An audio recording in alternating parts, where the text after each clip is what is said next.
Welcome to Pivoting to Technology Adoption. I'm your host, Donna P. Mitchell, the Transformation Authority.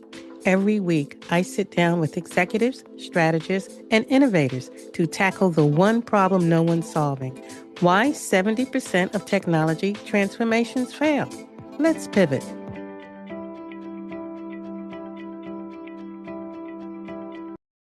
Good morning, good afternoon, and good evening. Welcome to Pivoting to Technology Adoption. And I have today Kurt Uhlir. And Kurt has been in some heavy positions, some definitely heavy positions. He's a chief marketing officer, author, speaker, and 20 years across hypergrowth public companies, VCPE, part of an 880 million IPO, 60 funding rounds in and out. He's the chief marketing officer, as I mentioned, and growth operator who helps technology companies turn complex products, platforms, and growth systems into measurable business outcomes. Over the 20 plus years, he has led teams across 6 continents and played operating roles in companies tied to 880 million. I'm saying it more than once. I mean, this guy has been there and done that: IPO, multiple acquisitions, and more than 60 funding rounds. I'm going to say that again because we're going to touch on a little bit of that later. His work has sat at the intersection of marketing, product, customer adoption, and revenue, including platforms and technologies used by millions of people and major brands around the world. Today, Kurt leads AI organic growth, content, and MarTech adoption across group of growth companies, helping executives close the gap between buying technology and changing the way business actually performs. I mean, that's what really struck me with when I started meeting with you and researching you and finding out about you. Give us additional insight on how you really started looking at the adoption and the growth and just everything that you've done and what is changing today with the speed of AI? That's a big question. So thank I you for know I had to start with a big question with you because you're a big guy. I'll get to a little bit of that, and then you can help me fill in the gaps I based will. on your background and what I haven't answered. I've always cared about outcomes, and I didn't realize that, and I handled it very poorly for a long while. I mean, everything I approach now, from transformation, marketing, inventing technologies, is at the end of the day, if things don't change the outcomes for either the business users or the end customers of our customers, like, none of it matters. That includes, like, me hiring people on the team. I don't hire people for jobs. I hire them to get an outcome. But most people don't think like that. And the reason, like, that this jumps out to me so much now is, like, I've always been an operator. Like, I was Mhm. like 9 or 10 years old when I first build hours to Bell Labs back in the day. Because my dad worked for that, Bell Labs, and then it became Lucent and all of those. And I solved the problem. I went in to work with them, and they're like, "We pay a lot of money to consultants for this, and this kid solved this math equation." Of course, I knew nothing at that time except for I had one hell of a Christmas at Mhm. that time. And, dad packed some of it away and spent a lot of it on Christmas presents. But, like, at 14 then, I had to form 2 LLCs because I was already doing businesses where the government's gonna come after you for employee taxes and whatnot. And you fast forward, I was tended to be the smart person in a lot of rooms, and Mhm. so I got a lot of authority, but that led to me being very toxic. And while I was very successful in a lot of ways, some big things happened when I realized, like, wow, one, we've had this $880 million IPO, but I've lost all these really great people on my team. And I started relooking at, gosh, like, how I led was thinking that I was pushing towards the outcome. And instead, I was actually creating an environment where all the really successful people were leaving either through burnout or other ways. And I'm like, how much more successful could we have been if they were here? Which has shifted how I approach outcomes. If the outcome is what I want, you want, our board wants, well, how we get there is not how traditional leadership or traditional marketing or traditional product tends to lead things. How did that happen? I mean, for me, I'm on the people side, and I don't want to go too far into that. I don't want to take away from what you're saying, but it sounds like from what I'm putting together, for me, I don't see a lot of the dignity in it all, the way it's happening. What's happening is important in this era, but how it happens is important too, and it matters. Give me some additional insight. Those of us listening, what is the how and give us some additional insight. Yeah, the great thing. So one of the things that's unique about me is while I'm a marketer, I have a master's in financial engineering, which means that like I came out of school being an advanced C plus programmer or PHP background. Like I could code all these advanced things for all the investment banks. And I did that. I built a bond trading desk, but now I'm a marketer. Well, I look at most people at boards and I'm like, you did not have the thought, the level of knowledge that I did coming out of college because there's nothing wrong with short-term decisions financially, but when you look at people that are really like not certified financial planners, but like the CFAs, the people that are like there's 5 of them at a Fidelity, like they look at budgeting the way that we usually look at product, where it says, look, we know the short-term goals, but we also know you start building up a technical debt or some sort of a marketing debt, and there are investments that you need to separate. Like me, I'm going to go in every board discussion and say, how do we split our budget, whatever that number is, into like 12, 2 to 12 month revenue, Mhm. 12-month to 36-month revenue, and 36-month plus. And people aren't used to marketers talking that way. They're not used to product people talking about that right that way. But that's how transformation people think because we know some things take longer to put in place. And so when you do that separation, you also realize like you can't just be chasing a quarterly number. Like there's nothing wrong with public companies, but you always have to be partitioning out how does what I do today build momentum that might pay off in 3 years? And I find most CEOs, most boards, almost no CMOs are capable of having that conversation, which defaults to making short-sighted decisions or not understanding how to evaluate risk because they weren't trained to in school. They haven't had to at the board level, like AI. Like you and I touched on it just a little bit before we started, and so we should dig much more into it. But like, I think right now in AI, most CEOs that I see are over indexing or under indexing in AI. They're either saying, hey, my marketing or content team, I can do away with 30 people and just give it all to Claude. Or they're saying, I don't want to touch it whatsoever when the truth is in the middle. And they do not have enough of an understanding. They think they do because they watch YouTube, they listen to podcasts, they listen to hype machines, they listen to TechCrunch. But if you actually ask somebody, how are you evaluating the risk tolerance in your decisions for your company? They can't actually justify it. They do not have enough knowledge of what's actually possible. And so unfortunately, they're making unbound risk, which like at a $100 million company, the last thing your board wants to know is that the CEO and other board members are making an unbound risk that could put a $100 million a year revenue company or $1 billion a year revenue company like, in jeopardy, but that's what a lot of people are doing. I know 2 public companies that 3 years ago and 2 years ago, they were still doing it, and I know others that are doing this now, I just don't wanna kinda let them out of the bag, that at the mid-market public company level came to everybody that reported the CEO and the next level down and forced that said, "In the next 30 to 45 days, everybody that at those 2 levels has to come to me with at least 3 AI projects that you are already in progress of implementing." So let me 3 ask you years this. ago? Seriously? Even today, like, I use AI every day. I've been in AI mode for, like, 10 hours straight today trying to mad scientist things for my team. But you tell me 3 years ago that you should go to your controller at a public company and tell them, him or her, that they need to have 3 AI things working? No, that's stupid. That's an unbound risk that you're putting into your financial thing, but people are still making those decisions today. So, Kurt, with that said, why is it some of the CEOs and your C-suite aren't really looking at the systems, the cross-functional inabilities that are lacking the people side? There's a lot of system conversation, financial conversation, AI conversation. We got to do this. We got to keep up. We got to implement. But I'm not hearing what the benefits are to the external customers, the internal customers, the staffing, the departments, and who owns. In your experience, who really is owning today the success of the adoption piece for why we're losing so much money? Is anybody owning that at the end of the day?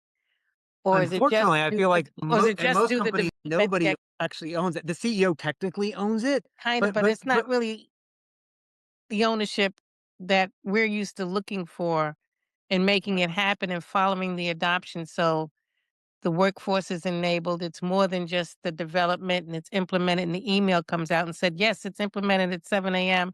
and all is well. And think you're done because you're not. right.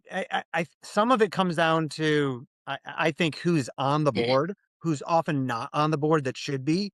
are you should have a marketer. And for me, like I'm like a Rory Sutherfield, like from like the UK approach, where it's like marketing should be, a strategy comes in a strategy, every discussion from every interaction with a customer who Mhm. has never heard of our company until they've been a loyal company customer paying us money for 10 plus years. Every interaction within their marketing should touch, which because marketing has a thought in that.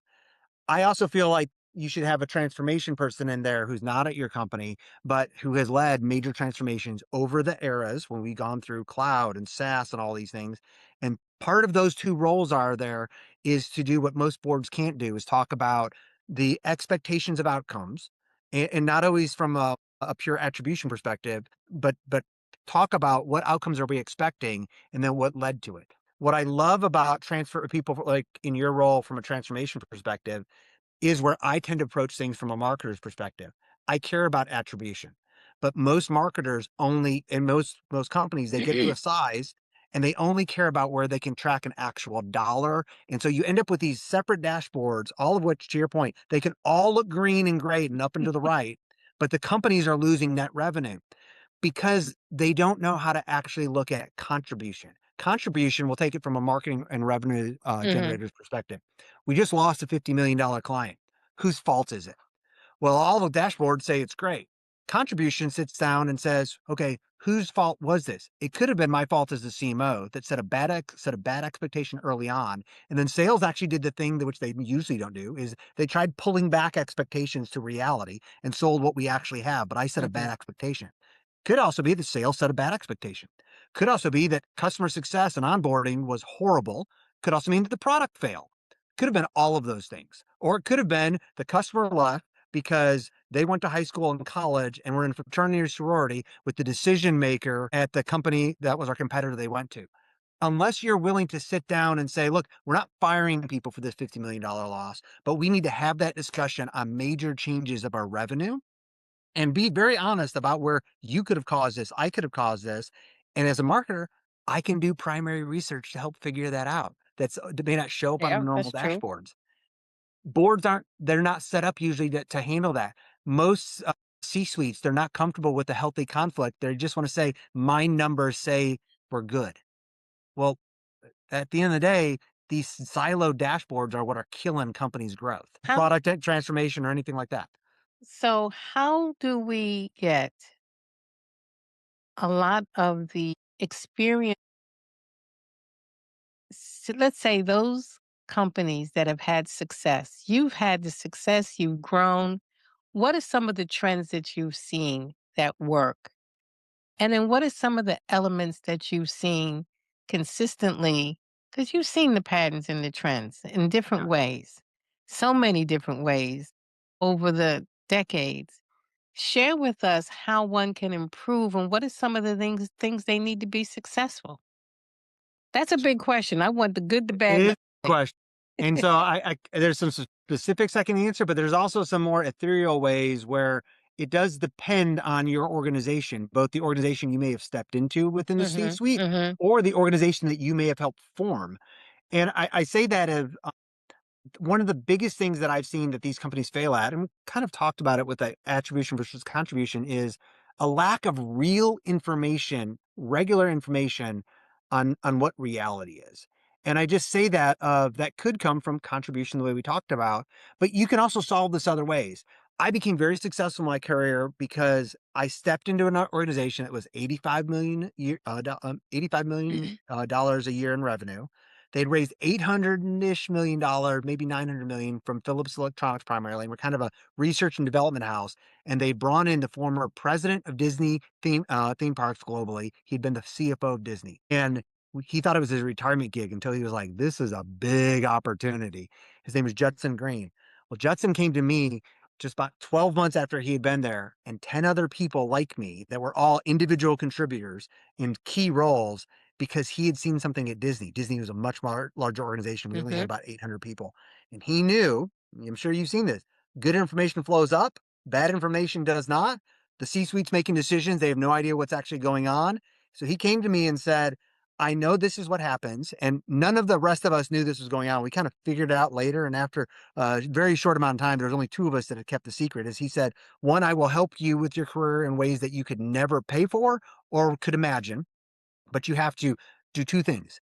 You have to never tell somebody about our relationship until I tell you you can. And most people have big mouths; they're not capable of that. Mhm. And the second thing was, he said, I will come to you for information. I almost will never ask you for your opinion. If I do, I'll be very clear. I just want to know what is ground truth and the data to back up what's going Yeah, on. there's the policy and there's a practice going Right. on, and you wanna And know so I what's was so really far happening. down the totem pole at that point, it wasn't funny. I mean, I was reporting to a woman who was reporting to our chief strategy officer, but I was still like an individual contributor. And but he knew he was trying to get the real information because Judson was brilliant. But he needed to know what was going on so that he could even ask the right questions, much less weigh in on it.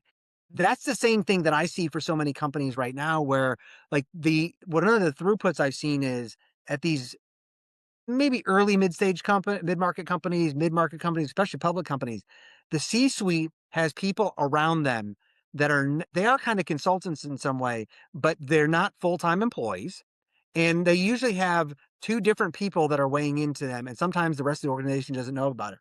One is somebody that is bringing a little bit more of, "You should be trying this and pushing that." It's that push that we're getting from so many CEOs that are hearing what's possible with AI right now. We can talk about why they're getting bad information and they're thinking maybe it's more capable than it is or not capable enough. But so they've got somebody that's in there, and that may be a team actually that's helping the company Mhm. knows that they're there. But then they have somebody else, and he or she's job is to bring reality and wise counsel behind the scenes. And like I had somebody approach me this maybe 2 years ago now, CEO, private equity backed company, got an introduction to the partner at their PE firm, thought he's going to maybe need to hire somebody new. When I spoke to him, they had not figured that out. I could tell really clearly his current CMO was incredible. And I just say this is very similar to transformation. And so I told him that. I'm like, we can have a conversation if you want, but I think she's wonderful. I would need more data to figure that out. But if I'm right, you would be stupid to hire me or anybody else. You're not speaking to her well. She doesn't know how to speak business. You don't know how to speak brand, and you need to figure that out. In that call, he said, I know you've done fractional CMO work. Like, I kind of need a marriage counselor here. And so he offered me a big retainer for 12-month contract to basically, he BCC'd me on emails. He gave me voice recordings of conversations. He sent me things from her. She had no idea, nobody else did except for the controller who wrote the check, that I was around for 12 months. 6 months in, he largely didn't need me anymore. He literally would send me things and he's like, I have no idea what she's saying, or I think this is a bad idea. And I would translate it. And because I can speak the business Mhm. side more. Mhm. And I would translate it back. Well, after it took him less than 6 months really, but at 6 months, he felt comfortable. He could do most of that himself, and he could come back to me a little bit less and a little bit less. About 6 months, he comes to me, he was like, "This is the best money I've ever paid anybody." I'm sure, because you need reality. Right, but I've seen people do that, bringing in a transformation person that says, "Look, we have Deloitte in here pushing all this stuff.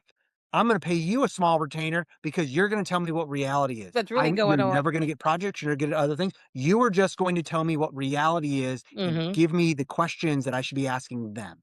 And so some form of that is something that I've seen throughout the years. I've been brought in sometimes as that, but that's what I see successful senior executives do. They have somebody else around them that does not control her paycheck, which means not just their boss. It also means it's not a peer, even though you need a lot of good information from peers, and you should. It's not somebody on their board. It's not an advisor, not somebody that has equity. It's somebody like you're bringing them in for a very specific thing, Mhm. and they have defined up front, this is how I want our relationship to go. Okay. So that's the I big thing. think The I problem think I've seen like now with AI, if we get into it, is there's a lot of great information out there for AI about what you can do with it that applies really well if you're at a startup. If you're the CEO or founder at a startup that maybe has 5 people or 20 people or 50 people, it's worth like betting everything to try to go mad scientist stuff. But all of that brings a level of risk that, a $50 million or $5 billion company should not be approaching it the same way. They should play with it. They should do things, but not in the same way those YouTube videos talk about. so. If you have adoption, you have a technology adoption going on, and you've got PE, and then you got the VC companies. Are they similar in that whole technology adoption, or do you see some big differences between the two type of companies? It doesn't great question. It does not split based on VC and PE, for me as much as it's, their approach to business. Both of them will often have much more at the VC side. They will have a window that they're expected to start offering returns back to their to their limited partners that have invested in that individual fund. And so sometimes you'll get some VC firms, more you'll get some PE backed companies that are somewhere 10 to maybe 40% of private equity groups. Mhm. So as executive, you have to figure this out. That smaller group, they're going to act more like a family office. They will keep the growing companies that are cash cows as long as possible. But so often VCs or private equity groups, because they have this funding window when they're expected to do a return, start doing returns, it's usually like 5 to 7 years from when they close their round for that fund. Well, what happens is, like a private equity firm, they're saying, look, we take companies from 50 million to 100 million, and then we sell them to the next stage. We take them from 100 million to 250, then we sell them to the next stage. There's nothing wrong with that. But if you don't know that, and you listen to how some of them speak, and they talk about long-term growth, well, you're going to start putting in place a technology transformation, a marketing plan that might start to build a lot of momentum in years 2, 3, and 4 when they're going to start wanting to flip the company at that point. So that's when I see so many things go sideways. And so that really matters. You need to know. So it's not the VCPE. It's more of, are if this company like is outside of your return window, will you move it to another fund? Will you keep it? Like, and based on that, we can have that will drive our discussion for the outcomes you want, because then you can discuss outcomes in those three windows that I gave from a time frame perspective, from technology. Hey, like I'm in a company right now that's in residential real estate and marketing technology for home services and what, and we have a variety of companies. It does very much matter. Like when we roll things out, are Mhm. people using it today? Does it shift the discussion and the usage in the next 30 days? And not just because like we don't need revenue, we all need revenue, we all want growth, but we know there's a place where so many of our competitors have legacy technology. They have not moved things. And so if we move fast and we see a massive change, which we are like for our CRM subsidiary, well, we are only looking for ways to implement technology where it has a meaningful impact on our customers, on our user base within like a 30 to 60 day window.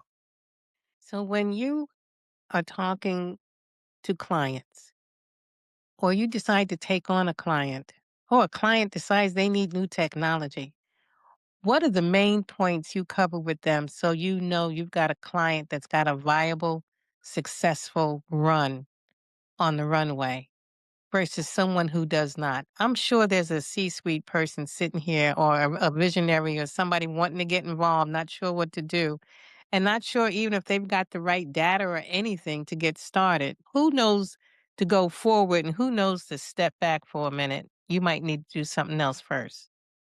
Great question.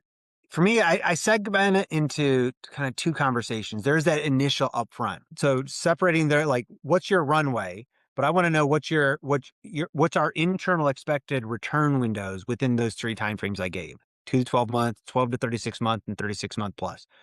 You could argue with maybe that 36 month window or should be pulled back to 24, but that's semantics. It's still three different windows. So there's the first up front because that's going to force the discussion about the outcomes as well as the investment that will pay off under each one of those. And for the person listening, most people are not used to having this conversation from a technology perspective. And so you have to go really slow. It's one of those cases where like special forces people will say, got to go slow to go fast. And so I've had CEOs before where like I wear my readers when I'm doing things. Where it's like, okay, when I don't have my readers on, we're talking about like 36 months plus. When I put them on, we're talking about like 2 to 12 months. And I'll put a hat on. I usually have a hat here too. I'll Mhm. carry my battle axe. Like, Yeah. all right, I got this is when we're talking about that middle time frame because it's how you help train your CEO or the board to force their mind into thinking about those three different time frames, and you do that Mhm. up front. And you have to slow down and go, when I say 36-month return, I don't mean you will not know what's going on from a technology perspective. At 36 months, we will define leading indicators that you will know that we're making wise decisions and how we need to course correct on technology or marketing during this investment period. But I also mean there will be zero return on investment for 36 months because you're trying to force people into those time frames. Because what people do if you don't keep slowing down, they'll hear you say, we're making an investment that'll start paying off in 36 months. But what they're secretly lying to themselves is, but we'll start getting some revenue return on that technology within 18 months. No, that would be the middle time frame. If you want to think about that, that's a different thing. I need to put my glasses on and grab the battle axe for that. That's the first discussion. And it's going to go really slow if your other senior executives and board are not used to having that conversation. Like it's one of those things where you need to script it out and plan it. Then what happens is now you start doing these quarterly reviews that we do with the boards. You then have to step back in and remind everybody, here's the 3 time frames, here's what we agreed. And then that you do that up front. But when they say, well, they want to change something, you know this in technology way better than like most marketers do, but I have to do it for marketers. I'm like, great, we can change that for the second window. What are we going to give up for it? Are you going to give me more budget? Or are we going to give one of the other things that we want during that time frame or something else?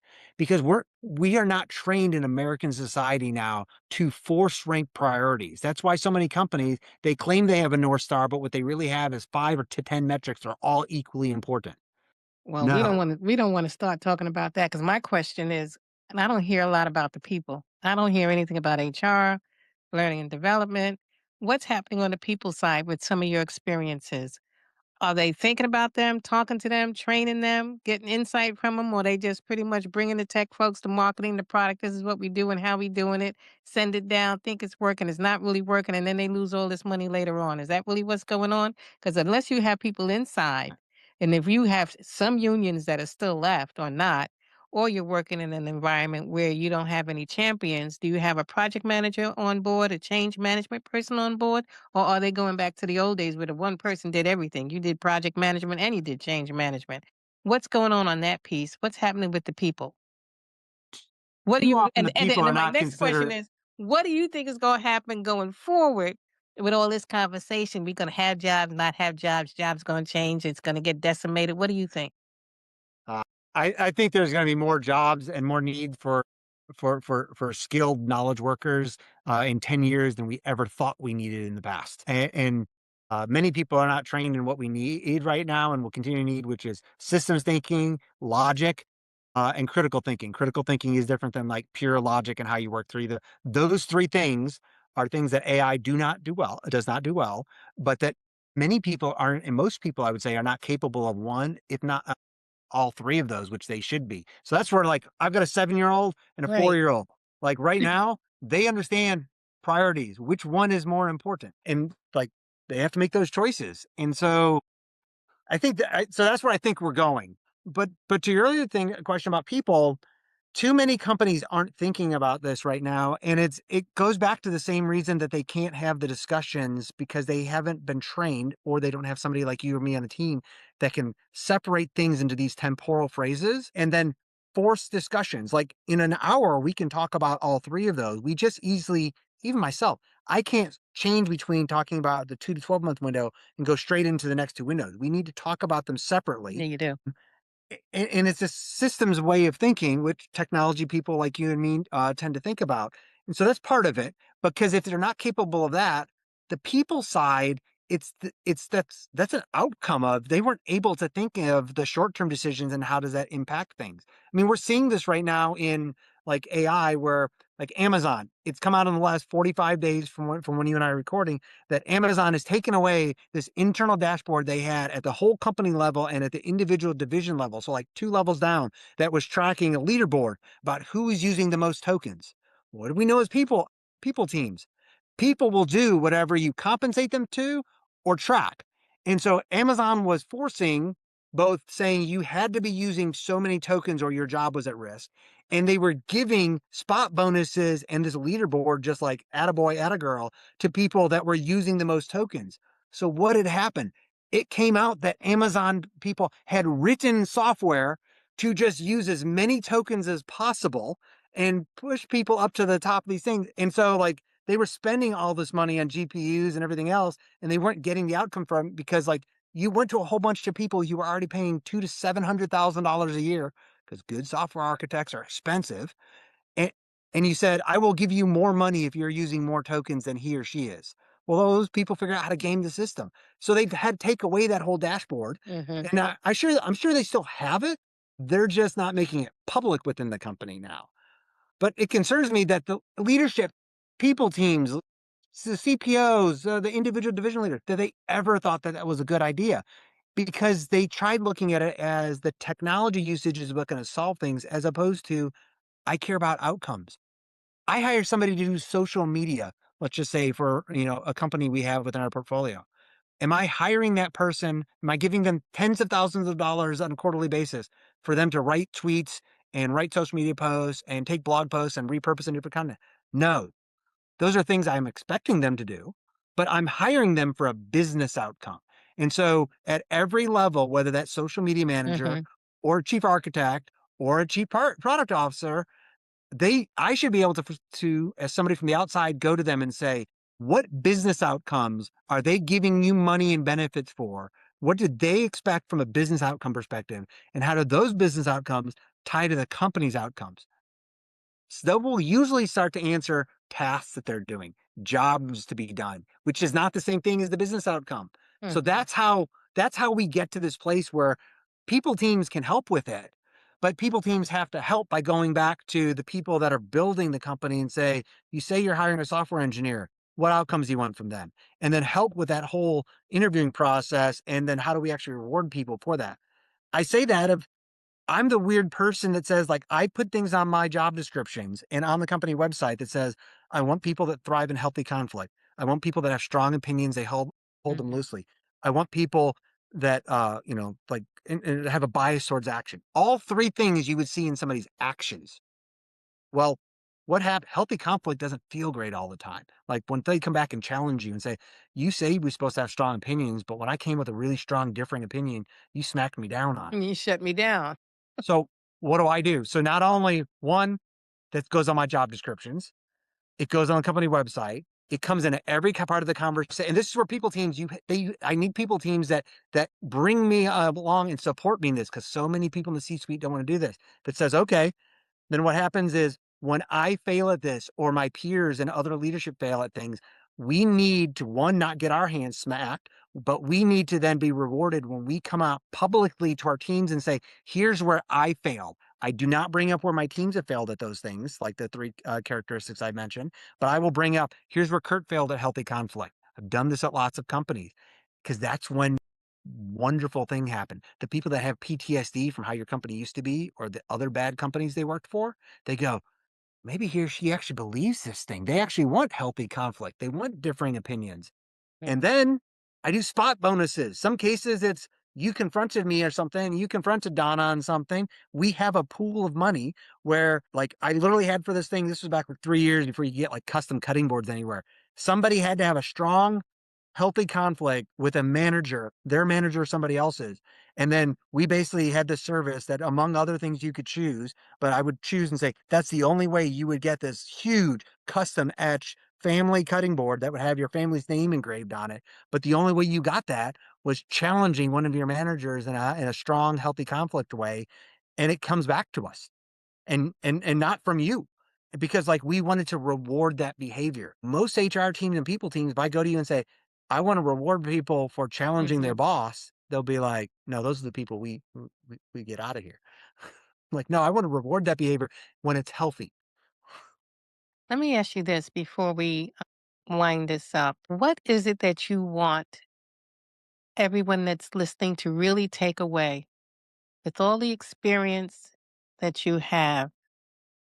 And there's two sides. You got the transformation side and you've got the scaling side. And you can give it to us on both sides. But what do you really want to share that you want to make sure they take away? It's the same thing for actually both scaling and transformation. You may be a really nice if you're the authoritative leader that tells people what to do, how you want it done in the time frame you want, and there's that threat underneath that they're fired if they don't do it. You're an authoritative leader, and you may be really nice, but it usually means you're a micromanager too. And you think you're doing the best thing for the company and your transformation, your scaling because you're really wise and get to make all these decisions and you should Hmm. be the one making decisions. Here's the secret. You are seeing a fraction of the information and being able to weigh in on a fraction of the things because the system that you've created is set up to shield you from bad information or things until it's so obvious that they're bad decisions that you never would have known about it. And the only way to be able to actually make the wise decisions and be involved in more of the decisions that are affecting your company are to shift to this outcomes-based servant leadership approach that says you need to realize the moment you hire people, you're hiring them for business outcomes and or to do tasks that you don't want to do. At which point every day you should wake up and go, how can I help Donna better reach the outcomes that I have hired her and am paying her tens of thousands of dollars to do? How can I serve her? That may mean coaching her, getting her training, working alongside of her, saying, this is how I write social media posts. It could be a whole bunch, but your job is to serve the people that you have hired and to help them give you the outcomes you want because the authoritative leader is failing your company and you don't realize it. I thought the authoritative leader probably doesn't have a lot of trust going on in that organization either. They don't always realize it that way because like they say they want this done and their people will do it. And they're like, like, and it's like, and I'm a really nice person.